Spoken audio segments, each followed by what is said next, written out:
Live from Fargo and serving you on TV, online, and on the go, this is Valley News Live at 5. Several of you reached out to our whistleblower hotline after this picture from a West Fargo concert went viral. It shows hundreds of people not social distancing and without masks at Saturday night's Hairball show at The Lights in West Fargo. With 2 more concerts planned at the venue this week, Valley News Team's crime and safety reporter Bailey Hurley talked with event coordinators on what the rules are and whether anything will change. With concert rules posted on social media several days in advance, as well as multiple posters and signs throughout the venue Saturday night, Mackenzie Olson with Epic Companies says this was a disappointing sight. Obviously, we don't like to see pictures like that. We wanted it to be able to keep their distance, but there is a point where people are going to not care as much about the social distancing and kind of make the choice to stand closer to someone. Olson says temperatures and COVID-19 screenings were taken at the door and says wearing a mask was required in order to get into the venue. However, concert goers were free to make their own decisions on masks and social distancing once they were inside. It's a little bit disappointing, but obviously at the same time, we're just hoping that people that were there felt comfortable and they, like I said, they made the choice to go and they made the choice kind of to stand closer to someone than we asked them to. Olson says events at the Lights follow all outdoor venue guidelines set out by Governor Doug Burgum, including reducing their capacity to 45%, saying about 1,500 people showed up Saturday night. She says with another concert planned for both this Thursday and Saturday, Epic Companies will be posting more signs throughout the venue and continuing to encourage social distancing and mask wearing, but says they won't kick you out if you don't comply. We're just asking people to, again, try to respect your neighbor, respect the people that are there. Wearing a mask is up to you. We do ask that you wear it and we ask that you keep it on, but we can't physically force anyone to keep a mask on. In West Fargo, Bailey Hurley, Valley News Live. Fargo Cast Public Health says they haven't received any complaints about Saturday's concert, and Olson says no one was turned away from the concert. She says if you are turned away, a full refund will be given to you. She also says as of right now, mandating masks for event goers at the Lights is not on the table. If you need help with an issue in your community, call us. Our whistleblower hotline is 237-6576. You can leave your tip, and then a member of our investigative team will get on the case and go to work to expose the truth. We seem to be in a comfortable weather phase, at least for a few days. Let's find out how this evening looks. Here's Hutch with your First Alert forecast. Hey, Hutch, welcome back. Thank you so much. It's nice to see skies like that, crystal clear and very quiet and very comfortable as well as we look at the satellite and radar. There's nothing in our viewing area to be concerned about this evening. Temperatures back into the 60s in Bemidji after a brief stint in the low 70s. Elsewhere, we have low to mid 70s right now. Dew points.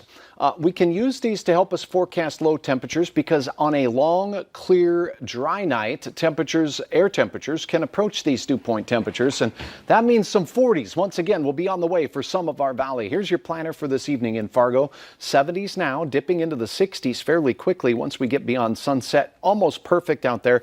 Crack the windows open again tonight. It will be beautiful and in the 50s for most of the overnight. Grand Forks temperatures sneak into the 50s by late tonight, and we do have some concerns in the extended forecast. Friday and Saturday have been declared first alert weather days. We'll have details on why here in just a few moments. All right, thanks, Hutch. A man is facing several charges for actions he allegedly took during the May 30th riot in Fargo. An arrest warrant was issued on Friday for Kafo Lahai of Fargo. Lahai admitted to police that he was present at the May 30th riot, throwing rocks at police officers and at the windows of JL Beers and Hodo Restaurant and Lounge. Court records show Lahai faces charges of arming rioters, 2 counts of conspiracy to commit criminal mischief, and engaging in a riot, among other charges. A man who worked at a nonprofit which helps people with disabilities is facing a charge of sexually abusing a 7-year-old girl with autism. According to records in Stutsman County District Court, 22-year-old Michael Hunt Walters was arrested on Monday for gross sexual imposition. Investigators say Hunt Walters worked for the Ann Carlson Center in Jamestown. He apparently watched the victim for about 2 hours and 15 minutes after school. Court documents state the victim came home with blood on her underwear and bruises on her inner thighs.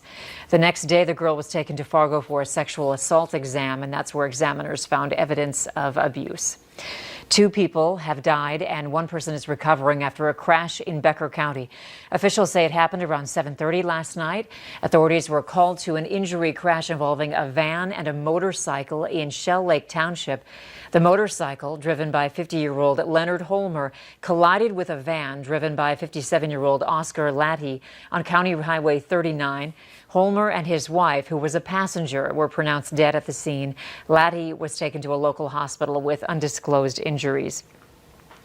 The North Dakota Department of Health is reporting 127 new coronavirus cases, bringing the active case count to 1,090. No new deaths have been linked to the illness. The daily positivity rate is 2.7%. In Minnesota, 622 new cases have been confirmed and 2 more deaths are linked to the illness. In total, the death toll sits at 1,616.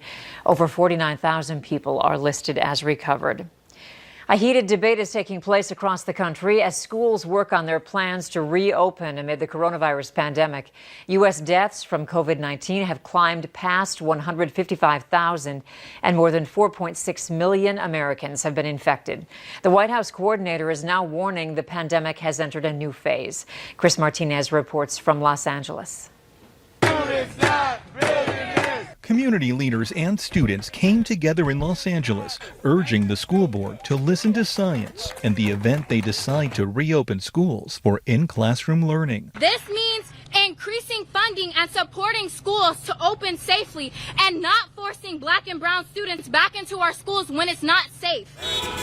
The demonstrations were part of a so-called National Day of Resistance taking place amid rising coronavirus cases in numerous cities. It's not safe yet to come back into the classrooms. We don't want to see our students' families dying. We don't want to see our colleagues dying. In Georgia's largest school district, around 260 employees have been excluded from work after testing positive or being exposed to COVID-19. The University of Kentucky has begun testing its 30,000 students for the virus as part of the school's reopening plan.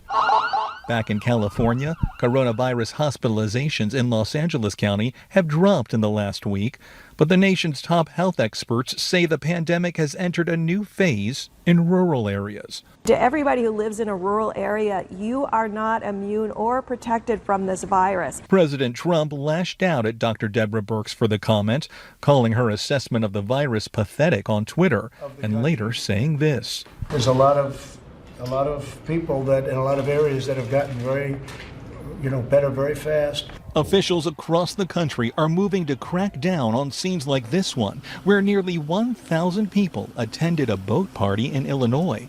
Deputy sheriffs in New York City shut down a massive boat party over the weekend and arrested the boat owners for violating rules intended to slow the spread of COVID-19. Chris Martinez, CBS News, Los Angeles.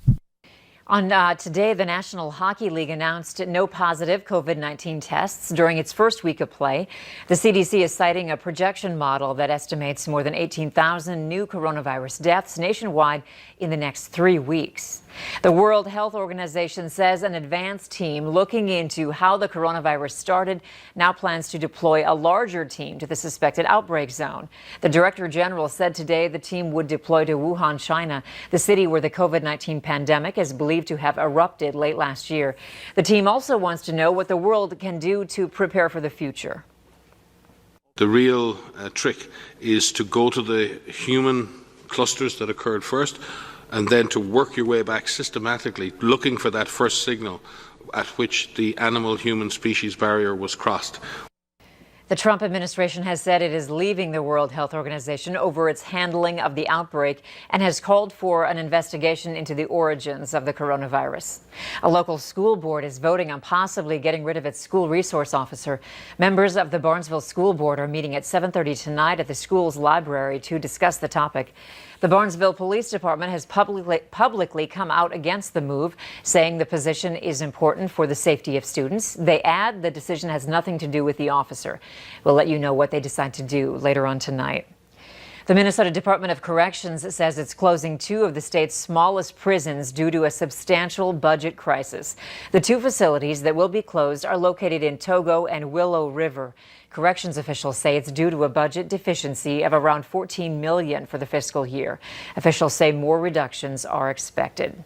The XFL has a new owner, and it's none other than Dwayne "The Rock" Johnson. The actor and former wrestling star is part of a group that reportedly purchased the Football League for about $15 million. This will be the third run for the XFL, which failed in 2001 and again this season due to the pandemic. Johnson played football at the University of Miami. It has not been made clear if the league will return to play in 2021 or if they will continue to play games in the spring. They've got personal protective equipment, but is that enough to shield healthcare workers from COVID-19? What researchers say is still ahead on Valley News Live at 5. It was a crisp start to the day in the 40s along Interstate 94 from Jamestown through the FM area. Your hour-by-hour forecast is ahead, and we'll talk about heat, humidity, and storms late in the week next.